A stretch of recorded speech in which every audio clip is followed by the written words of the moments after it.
दिनै आसाम सरकारनिफ्राय आसामाव थानाय माखासे गामिफोरखौ सायख'नानै मडेल भिलेज हिसाबै गोबां खामानि मावनो थाखाय थिरांथा लानाय जादों आरो थिग बेबादिनो जोंनि 1 नम्बर गसाइगाव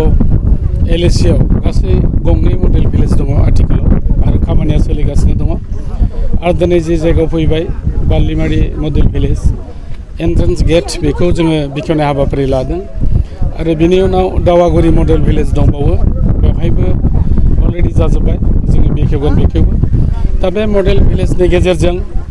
आसाम सरकारा बे मोनसे गामिखौ बोरै जोङो मडेल हिसाबै गायसननो हायो बिनि थाखाय गोबां बिथांखि लानाय जादों दिनै बे गेटल' नङा बेजों लोगोसे बे गामियाव थानाय जुदि प्राइमारि हेल्थ सेन्टार दङबा बेखौबो फाहामनाय जादों आरो लोगोसेनो बाव जुदि गेजेर फरायसालि दङबा बेखौबो लुफुंनाय जागोन आरो जुदि क्लाब न' दङबा बेखौबो लुफुंनाय जागोन आरो बेवहाय जाय बिथांमोना बेरायनो फैगोन नायफैगोन बिथांमोननि सुबिदानि थाखाय बाव गेस्ट हाउसबो खालायनाय जागोन गोबां माखासे बेवहाय इन्सटिटिउसनफोर लुनाय जागोन आरो आथिखालाव दा गेटजों लोगोसे गुबुन गुबुन खामानियाबो सिङाव जागासिनो दङ गामियाव दा बेयाव जोङो फार्स्ट फेज हिसाबै फ्राय 50 लाख जों बेखौ मोननो हादों नाथाय मोनसे मडेल भिलेजाव बेवहाय 4 कौटिनिफ्राय लानानै 5 कौटिसिम खामानिया जागोन आरो बे फेज वाइसै जाबाय थागोन दा आं मिजिंथिदों जोंनि बे ओनसोलावबो मडेल हिसाबै बे गामिखौ जुदि लुखांनो हायोबा खाथि खाला थानाय माखासे गामि एबा ओनसोलफ्राबो निश्चय बिथांमोनाबो जौगानो थाखाय नाजागोन आरो उनफ्राव खाथि खालायाव थानाय गुबुन गुबुन गामिखौबो जोङो मडेल भिलेज हिसाबै सोसननो थाखाय नाजागोन दा आसाम सरकारा जेरैबायदि लादों एबा आसामनि chief minister doctor Himanta Biswa Sharma बिथाङा जेरैबायदि गामि ओनसोलखौ जौगानायनि हाबाफारिखौ लादों थिग बेबादिनो जोंनि बिटिआर ओनसोलावबो बिटिसिनि चिफ मानगोनां प्रमद बर' बिथाङाबो गोबां गामि जौगानायनि आसनिफोर लादों गतिके आं मिजिंथिदों फैबाय थानाय समाव खालि आसामनिफ्रायल' नङा बिटिसिनिफ्रायबो बे रोखोम मडेल भिलेजफोरखौ सायख'नानै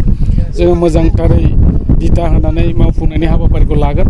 आरो खालिबोल' मडेल भिलेजल' नङा गुबुन गुबुन गामि ओनसोलखौबो जायफ्रा माने जौगाखानो हायाखै बेखौबो जौगानांगौनि थाखाय बिटिआर आरो आसाम सरकार खेबसेयैनो जौगानायनि थाखाय खामानि मावनो लादों गतिके जेरैबायदि जोंनि बिटिआर आसाम सरकार खामानिखौ मावदों जों ओरैबायदि नुनो मोन्दों जे गुबुन समफ्राव सरकार दंमोनब्लाबो बिथांमोना इनिसियेटिभ बेबायदि लानानै खामानि मावनो हायाखैमोन दा दिनैनि सरकारनि जाय दैदेनगिरि बिथांमोना एखे दायित्व लानानै खामानिखौ मावदों बेनिखायनो गासैबो खामानिया जाफुंसारगोन जों बेखौ मिजिंथिदों दिनै बालिमारि गामिनि मानगोनां रायजो राजा बिथांमोनखौ आं खावलायनो नागिरदों नोंथांमोना बाव जेरैबायदि लुफुंजानो थाखाय एबा मडेल भिलेज हिसाबै जे सेंसनफोर फैगोन खौसेनो जाहाथे नोंथांमोना दिथा होनानै बे खामानिखौ मावफुङो जत्न लायो खारन जोङो सरकारनिफ्राय माबा मोनसे लुजादों गेट बानायदों गुबुन गुबुन फसंथानखौ फोसाबनाय जादों होननानै जोङो जोथोन लायाबा बे नस्थ' जालांगोन बेनिखायनो आं खावलायबाय बिथांमोनाबो जाहाथे बेखौ मोजाङै जोथोन लायो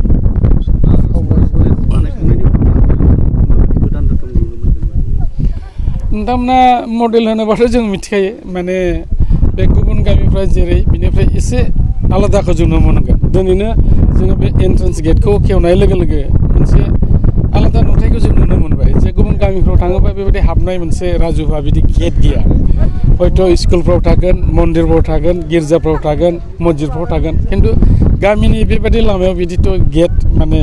मडेल भिलेज होननानै बरायनाय एबा गिदिर गेटखौ जों नुनो मोनफेराखै दा बेनिखायनो बाव गोबां मोनसे सोलायनाय फैगोन आरो मानसिफ्रा नुबानो मिथिगोन जे बे माबा मोनसे आलादा रोखोम गामि जाबाय बिथांमोना फिल खालायगोन आरो जेरै जोङो क्लिनेस्ट भिलेजफोरखौ नायबा नुनो मोनो जे बेफ्राव माने मैला थाया